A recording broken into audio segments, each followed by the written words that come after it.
kujua na kubuni, huyu wa sasa na kuzidi maujuzi. Sote leta tituni, ubishana bishana mati kimemo. Na kumbo, uwe sili, hati, niko salama, salama, sijui huko. Kasi kwako kigani, hati, unabewe nyama, nyama kwa nyama, sijui huko. Niko salama, salama, sijui huko. Lakini sasa sisi ambao ndio wataalamu wa hiyo afya ya akili tunasema mtu akiwa na afya ya akili inamaanisha huyu mtu yuko salama. Akili yake inaweza kufanya kazi, namna anavyofikiri, umeona namna anavyohisi, na tutaona namna anavyotenda. Kwa hiyo hapa niko na wanawake wana mtumbo, ninaona namna mnavyotenda, inasema kitu kuhusu afya zenu za akili. Wanawake na mtumbo oye! Sasa afya ya akili, kuna kitu kinaitwa magonjwa ya akili. Magonjwa ya akili ni namna ambavyo mtu anafikiri. Umeona? Akishafikiri namna ambavyo anahisi, hisia yake inakuwa tofauti na uhalisia wa kawaida. Alafu baada ya hapo anaanza kufanya vitu ambavyo jamii yetu haikutegemea afanye nini? Afanye. Sawa? Kuna zaidi ya magonjwa 300 ya akili. Zaidi ya magonjwa ngapi? 300 ya akili. Na tafiti zinasema kati ya watu 8 kuna mtu mmoja ana nini? Ana nini jamani, wanawake na mtumbo? Sasa basi, kuna magonjwa ya akili ya kuchanganyikiwa na kuna magonjwa ya akili ambayo hayaonyeshi dalili za kuchanganyikiwa. Sisi hapa mengi ambayo tunayajua ni yale yanayoonyesha dalili za kufanya nini? Za kuchanganyikiwa, si ndio Mpaka tumuone mtu amechanganyikiwa, ametoka kwenye uhalisia, labda anavua nguo, anafanya vitu sio sahihi katika sehemu fulani ambayo tunaona kwamba hichi kitu sio sahihi kwa mapenzi yake, bali ni kwa mapenzi yake ameona yafaa sisi tuwepo hapa. Lakini pili, ni kushukuru sana Mheshimiwa Mkuu wa Mkoa wa Ruvuma Brigadier General Ahmed Abbas Ahmed kwa kukubali kuwa mgeni rasmi kwenye Namtumbo Women Gala. Lakini pia ni kushukuru sana ndugu mgeni rasmi kwa kujumuika pamoja na mgeni wetu maalum kwenye hafla hii ya Namtumbo Women Gala ambaye ni Profesa Makame Mbalawa. Karibu sana Profesa. Mheshimiwa mgeni rasmi, shughuli hii ya leo ni kwa ajili ya kupongezana wanawake, lakini pia kufurahi pamoja na kukumbushana mambo mawili matatu ya kuzingatia katika maisha yetu ya kila siku.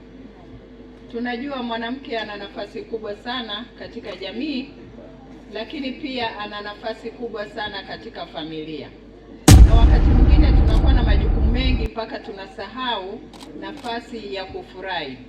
Kwa hiyo tukaona siku hii ya leo tuweze kufurahi pamoja na kumshukuru Mungu kwa zawadi ya kipekee katika maisha yetu ya kila siku. Nisiwe msemaji sana, nikukaribishe Mheshimiwa Mkuu wa Mkoa Brigadier General Ahmed Abbas Ahmed, mgeni rasmi, ili uweze kuzungumza na wanawake hawa, na baada ya hapo nikukaribishe kwa ajili ya kutoa tuzo ambazo tumeziandaa kuwalaki wanawake hawa. Karibu sana Mheshimiwa Mkuu wa Mkoa.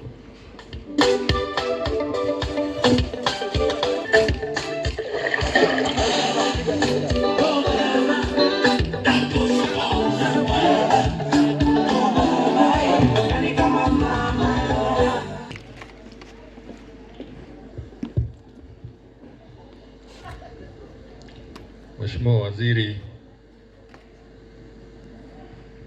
kaka yangu Makame Mbarawa, Profesa, Waziri wa Uchukuzi, Mheshimiwa Mkuu wa Wilaya, Mheshimiwa Jaji wa Mahakama Kuu Kanda ya Songea, Mheshimiwa Mbunge wa viti maalum, wajumbe wa kamati ya usalama ya mkoa na wilaya, viongozi wetu wa dini, wazee maarufu, mwenyekiti wa UWT ngazi ya mkoa,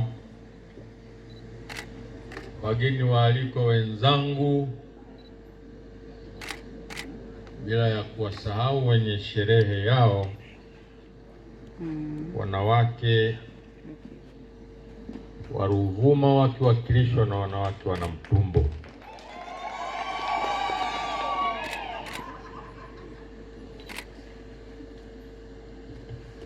Ndugu zangu, kama mlivyosikia, nimeambatana na Mheshimiwa Profesa Makame Mnyambarawa,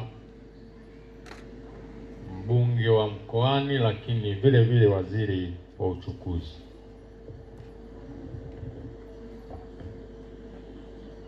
Serikali ina utamaduni wa kuteua walezi wa mikoa kichama na kiserikali.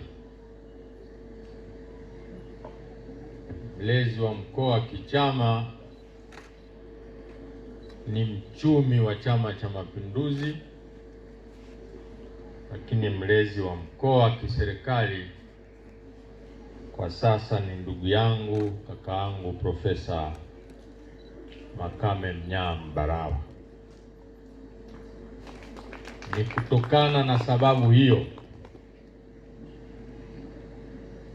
amefanya ziara ndani ya mkoa wetu kama yalivyo maelekezo ya Mheshimiwa Rais